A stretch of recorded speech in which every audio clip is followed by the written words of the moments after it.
Mia's Magical Adventure.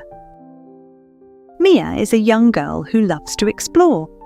One day, she finds a small old key in her garden. Mia is curious.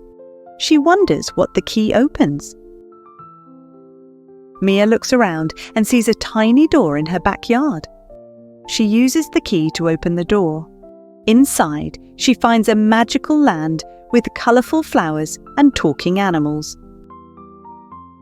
A friendly rabbit hops up to Mia and says, "Welcome to Magic Land. My name is Toby. Can I help you?" Mia is excited. "Yes, please, what can I do here?"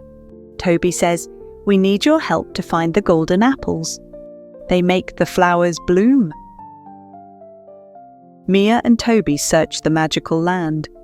They find golden apples on tall trees and in hidden places. Mia picks the apples and puts them in a basket. As Mia works, the flowers in Magic Land start to shine and grow. Butterflies and birds come to visit. Mia feels happy and proud. When Mia finishes her task, Toby says, "Thank you, Mia. You have made Magic Land beautiful." Mia smiles and says, "I had so much fun. Can I visit again?" Toby nods. "Of course, you are always welcome in Magic Land." Mia waves goodbye to Toby and the magical animals. She walks back to her garden, feeling happy and excited for her next adventure. If you liked the video, subscribe my channel for more videos.